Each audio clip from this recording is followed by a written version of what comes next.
Now, earlier this week, two Israeli human rights organizations concluded that Israel is committing genocide against Palestinians in Gaza. The Israeli government has slammed the findings from B'Tselem and Physicians for Human Rights, calling them baseless. We can now bring in Tirza Leibowitz, Deputy Director for Physicians for Human Rights Israel. Thank you so much for joining us on the program today. How difficult was it to come to this finding that Israel is committing genocide in Gaza? In terms of the evidence, it wasn't difficult. We had to wrap our heads and be able to analyze the evidence very, very carefully. I can speak separately about how it feels to do that. But in terms of collecting the evidence, what we do in this report is laying out the systemic attack on the health system. So we followed the attack on infrastructure, hospitals. We followed the attack on medical teams.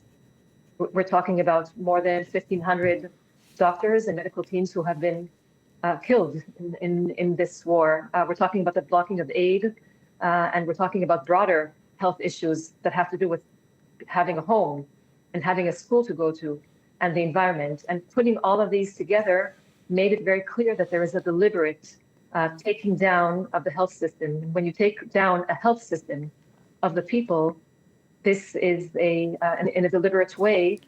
This is what the Genocide Convention, among others, defines as genocide. On a personal level, how difficult was it for you, knowing what we know happened in history during the Second World War, to come to this finding that in 2025 this is going on by Israel's leadership? First of all, I'll say that for this reason, we have a legal definition and a convention that goes beyond the subjective feelings. So one can coalesce and people can get together around a legal definition and see if reality meets that. So I can say on that level, for example, in our organization, Physicians for Human Rights Israel, we have both Palestinians and Jewish Israelis working together. And what's holding us together is looking at the facts and saying the truth and matching it with the legal definition.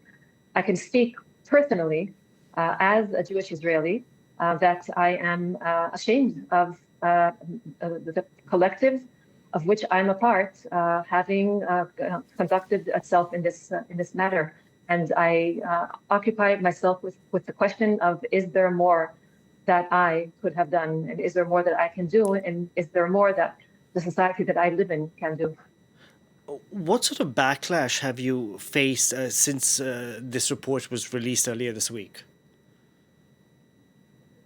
First of all, we received a lot of acknowledgement of support to the findings. In other words, many people, organizations, experts, and colleagues from around the world who are, some of them are relieved and some are encouraged by having spoken out in this way. And I think it's important, especially for an organization that is based in Israel, that can come out and say this. There have been others before us who've already came out with an analysis that what is happening is genocide, Palestinian organizations, international organizations. We actually read those reports. We built off those reports as well. Unfortunately, there were allegations that some of these are biased.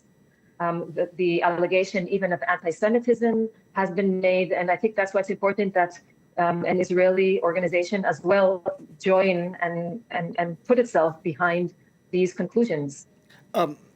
I'm just curious because we know what media organizations like Haaretz have been reporting. They've been pretty fearless during the course of this war. But on mainstream television channels in Israel, are people not being told what is happening in Gaza? Are they not seeing the same images we are seeing around the world? The answer is, for the most part of the 22 months, that's the situation. The mainstream media in Israel has not been fulfilling its duty and has done everything not to show what is happening.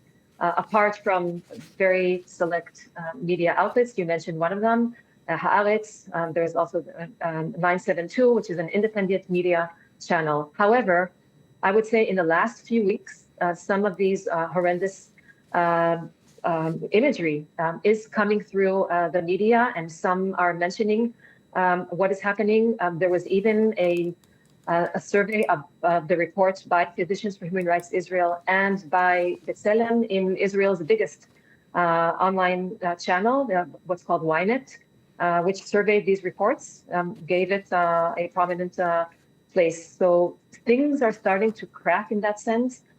Also protests that have been taking place in Israel for the last 22 months in support of hostage release and also against the judicial reform. We're seeing in the last few weeks the entry also of the protesting of this war and of the horrific acts that are being committed in Gaza. It's late. It's too late. We have not prevented this genocide, but at least possibly it is building pressure to stop what is happening now. Do you think that the moves we have seen from the likes of the French president, the British prime minister to recognize a Palestinian state, to sort of put pressure on Israeli authorities to change course with what they're doing in Gaza, which your organization has termed a genocide, do you think that will push them to change course? I think you're correct that the focus is the push to change course. And we have seen in the last 22 months that there have been declarations, there have been words mouthed. We have not seen action that can actually put pressure on Israel. So our call, among others, is to the international community to look at what are those acts that will actually put pressure on Israel. Those acts have to be taken now to stop the genocide. Indeed, because we have seen a lot of words, not so much action. Tirza Leibowitz, we're going to have to leave it there. Thank you so much for speaking to us on the program today. Thank you very much for having me.